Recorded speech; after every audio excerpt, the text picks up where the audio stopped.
Direction les États-Unis à présent, le Premier ministre israélien Benjamin Netanyahou a été reçu à la Maison-Blanche par Donald Trump.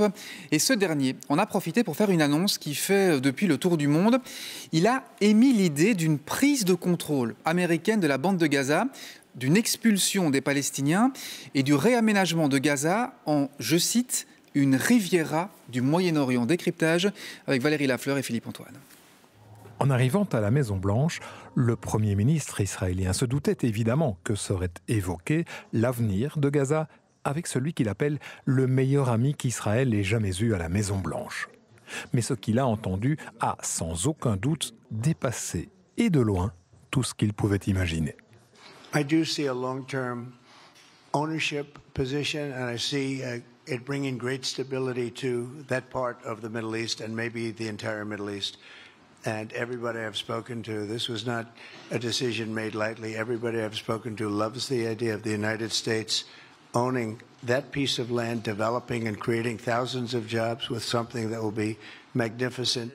Le président américain, qui n'utilise pas le conditionnel, va même jusqu'à évoquer une espèce de Riviera du Moyen-Orient après avoir dégagé les dizaines de millions de tonnes de gravats et les bombes, qui n'ont pas explosé, de ce qu'il appelle un chantier de démolition.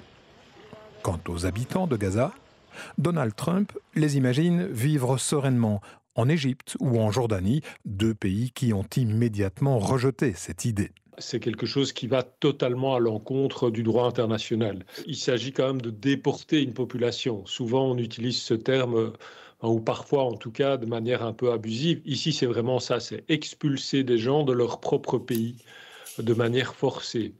Et ça, c'est un crime de droit international, c'est même un crime contre l'humanité. Et donc ici, c'est tout simplement une proposition qui consiste à organiser un crime contre l'humanité. Donc c'est quand même assez, pour le dire pour le moins radical. De Londres à Rio de Janeiro, en passant par l'Arabie Saoudite, la Turquie, mais aussi Pékin et Moscou, et à peu près toutes les capitales occidentales, sans oublier les autorités palestiniennes, la proposition de Donald Trump a suscité à la fois une certaine sidération et un impressionnant tollé international. Oui, en effet, c'est le moins que l'on puisse dire. Ces propos de Donald Trump font réagir, d'autant que ce ne sont pas les premiers. Il a fait part de ses visions expansionnistes, par exemple sur le Canada, sur le canal de Panama, sur le Groenland. On va en parler avec vous, Régis Deratte.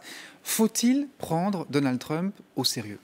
En tout cas, Donald Trump pousse le curseur toujours plus loin. Il fait des déclarations incendiaires. La brutalité reste sa marque de fabrique. Car transformer la bande de Gaza dévastée en station balnéaire, cela n'est pas évidemment une solution diplomatique. Ce n'est pas non plus une solution politique à deux États, avec d'un côté Israël et de l'autre un État palestinien autonome et indépendant. On le sait, Donald Trump aime les bras de fer pour faire plier ses adversaires. On l'a vu avec le Mexique dernièrement, qu'il menaçait de droits de douane très importants. Le Mexique a plié. Il s'est engagé à déployer ses militaires à la frontière avec les États-Unis pour gérer le trafic des migrants. Alors Donald Trump provoque-t-il un chaos autour de Gaza pour préfacer autre chose? Il a notamment dit hier, en tout cas, qu'il se prononcerait dans 4 semaines pour l'annexion ou non de la Cisjordanie par Israël. Oui, bluff ou pas, difficile à dire. Ce qui est sûr en tout ça, c'est qu'il n'y a pas un jour qui passe sans nouvelle déclaration, proposition de Donald Trump. Oui, on parle même de saturation de l'espace médiatique. Vous l'avez dit, chaque jour il y a des annonces fracassantes, des polémiques. C'est une stratégie en réalité de l'ancien conseiller de Donald Trump lors du premier mandat, Steve Bannon, qui avait mis en place une véritable opposition en disant les vrais responsables de l'opposition, ce sont les médias et la façon de les gérer, c'est d'inonder la zone.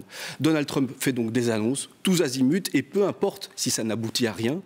Mais ce qu'il faut garder en tête, c'est que les pouvoirs du président des États-Unis ne sont pas illimités, et la Constitution américaine et le droit international seront là pour le lui rappeler. Merci beaucoup, Régis Deratte. Je rappelle que vous êtes notre spécialiste sur les questions internationales.